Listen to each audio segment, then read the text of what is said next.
So now that you've done some searching and found some sources and started to engage those sources, it's time to write the paper and utilize those sources within your writing. And as you do that, you're going to need to cite your sources. And the preferred style in these courses and in your program is going to be APA format. And so what I want to do is just walk you through the basics of APA. I want to give you some general guidelines for formatting your paper, and then also give you a few examples of what it would look like to cite specific types of sources. So let's get into it. General formatting guidelines include several font options, but you're going to basically just want to use Times New Roman and 12 point. This is the commonly accepted font and font size for most programs. 1-inch margins for your papers, double space throughout. You're going to have a title page, and you can see the list of items that are included in that title page. And if you need a sample of that, or example, which I find really helpful, you can find that on page 32 of the actual APA manual. This way you can just imitate exactly what you see on the page. Also, everyone will be rejoicing because in the 7th edition, there is no longer a running head at the top of the title page and then throughout your paper. So you can leave that off going forward. In terms of citation, I found this quote in the manual really helpful as you think about what you're supposed to be citing and what you don't need to cite and how you figure that out. The manual says this on page 253, says that you need to cite the work of those individuals whose ideas, theories, or research have directly influenced your work. Cite only works that you have read and ideas that you have incorporated into your writing. And I love how this is phrased because note that it doesn't say you only need to cite things that you directly quote, which is a common mistake or a common practice in academic papers. But rather it says you need to cite ideas and theories and research, all of these things, direct quotes or ideas and thoughts even that come from someone else's work.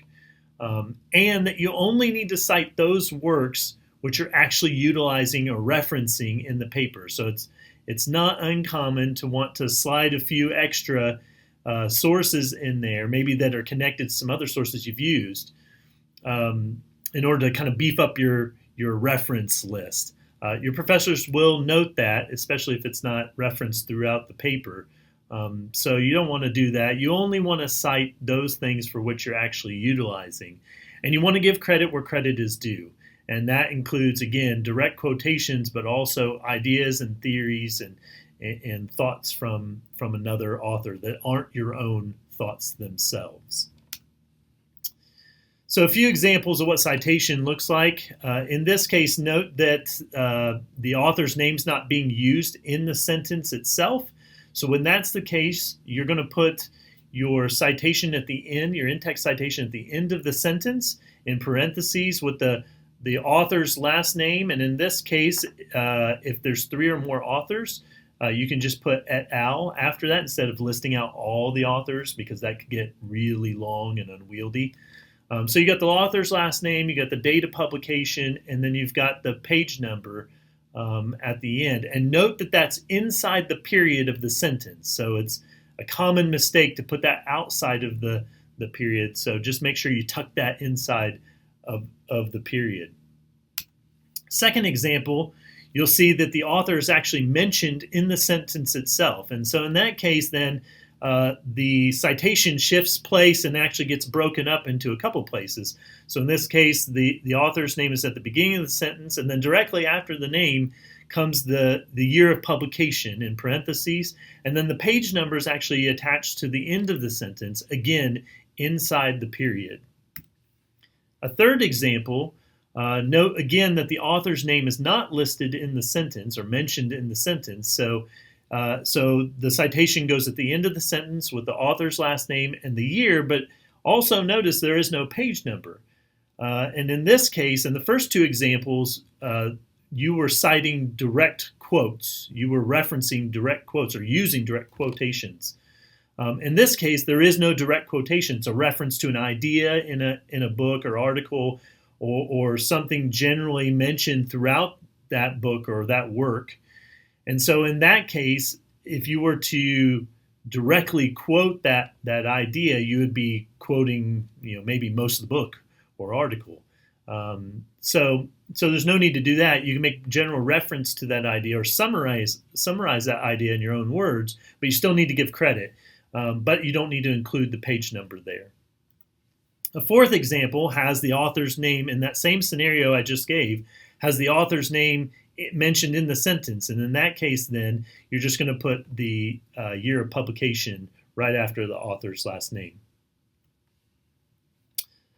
So what about reference lists then? That was in-text citations. What are some things you should know about reference lists? Well, they should be on a separate page altogether. So sometimes people run those into the, just add an extra space after the conclusion and then just start making the reference list on that same page. You should include a page break at the end of your conclusion and then start the reference list on a separate page. The title of the page should be references, not bibliography, not works cited, or some of the other things that you would use in other styles. It should be bolded and centered at the top of the page. The entries should be alphabetized by last name of the first author if there are multiple authors listed for a work. And then you're going to double space the entire reference list, which is different from some other styles. So just make sure you're double spacing all of it. And so just think of it this way, you're double spacing the entire paper. And then make sure you're using your hanging indent, right? So the first line of an entry goes out to the margin. Every subsequent line for that same entry then would be indented underneath of it. A few examples of what references would look like on a reference list. You can see here that the last name comes first of the author, and then the initials or the first name after that. This is two authors here, so you would separate them by a comma and put an and between them. And then right after the author's name, you would have the year of publication, and note that there are periods here, so a period after that, and then the title of the article, and then the title of the journal itself in italics, so not the title of the article in italics, but title of the journal in italics. Also the volume number in italics, so that's a weird little niche, if you will, for APA. So just make sure you italicize that, and then the issue number in parentheses, and then the page range for the entire article at the end, and then a period, and then make sure that you include that domain address at the end there, and it's formatted as you would format a regular web address or URL with the HTTPS and then the rest of the identifying information or location. If the journal article doesn't have a DOI, then it's still going to be formatted the same way, but at the end you're just going to put a URL instead. So wherever that web location, the web address is, you just take that, copy and paste that into your reference then. If it's a book, it's way more condensed. So you got the author, last name, first initial, first name, and then the year of publication, and then the title in italics, and then the publisher's name. Notice that there is no, in the 7th edition now, there's no longer a need to put the location of the publisher, since it's not really that helpful in the end of the day. For ebooks, it's the same format, except at the very end you would put the web location, the web address at the end. Notice the change, though, from 6th to 7th edition for ebooks. You no longer have to put what format it's in, so like EPUB or PDF, what platform it comes from, so where you downloaded it from or accessed it from, and the device, so like a Kindle ebook. You no longer have to put any of that in the reference. For an entry for an encyclopedia or dictionary, you're going to have the last name, first name of the actual entry, the author of the entry itself within the dictionary, and the publication date for that, and the title, but no italics for that, and then the editor's name, followed by the title of the actual encyclopedia or reference work, and then you'll have the volume and the page range for the actual entry that you are using in your research. and then the publisher's name, again with no location listed. Web documents. So this is something that you may and probably will be referencing in your work, and has become more common. And so in that case, you would just use the person who authored the web document or posted it, maybe, whatever you can find in that case. It might even be an organization listed, so you could put that there. And then when it was published or when it was posted, the date on that, followed by the title of the document or report in italics, and then also where it comes from. In this case, they mentioned Purdue OWL. That's the website it comes from. So you might put that there. And then you would actually put the web location after it. Notice another change from 7th edition is that you don't have to put retrieved from, because that's just assumed if you put a web address there. A few other changes in 7th edition. I already mentioned the 3 or more authors, and you can just shorten that to et al. Instead of listing out all the authors in your citation. Titles up to 20 authors should list the last name and initials for each author in the reference list. So it used to be only 7, and then you could kind of shorten that, but now you got to go all the way up to 20 before you can start shortening things. There are more examples and guidelines for non-traditional works in the manual, which is really, really helpful. And this is just the nature of things as things have kind of evolved and the types of sources that are now available and being published. So you'll find a lot more examples of that in the manual. And then also just a couple of small things. Notice updated headings for levels 3 through 5. You'll want to look that up in the manual. And then 1 space. So for all you 2 spacers, after a sentence, at the end of a sentence, there's only 1 space after a period at the end of the sentence. A few other things to make mention of then. Some stylistic or some grammar, some writing changes that have been mentioned in the APA manual. They've now included some guidelines for inclusive and bias-free language. So you can now use the singular or use they and their in a singular form to replace he or she, which is a bit kind of clunky. I'm thankful for that change, as I had a natural tendency to want to do that anyway.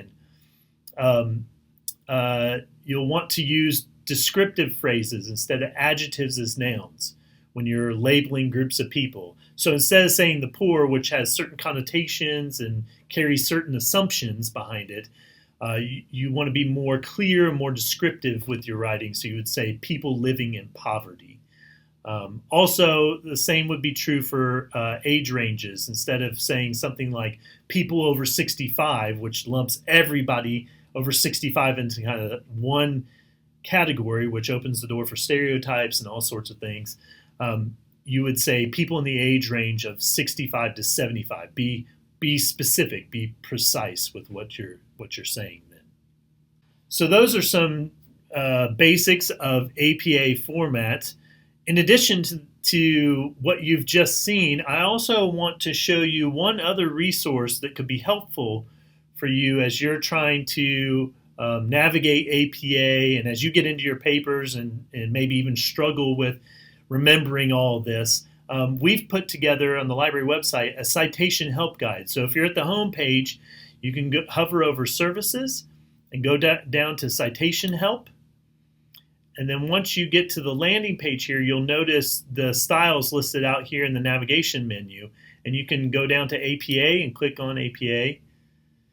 And you'll see the general guidelines that I made mention of with maybe a little more explanation of those things. And then if you scroll down further, you'll see several examples, even more examples than I've given you, of how to build references for your reference list, for particular specific kinds of sources. So even books with a single author all the way down to multiple authors and books by corporate organizations and that sort of thing. And then you've got multiple tabs for other types of sources as well. There's also a link on the right side here to the ebook version of the APA manual. So I hope that this has been helpful in getting you familiar with and comfortable with the most common types of citations and references in APA, and just some general formatting for your papers in APA style. Of course, if you run into an instance where you have a source that's not listed on the slideshow or in the citation help guide, you'll want to consult the APA manual itself. And if all else fails, please reach out to the librarians here at Miller Library. We'd be glad to help you navigate that and figure out how you can best cite the sources that you have and build your reference lists.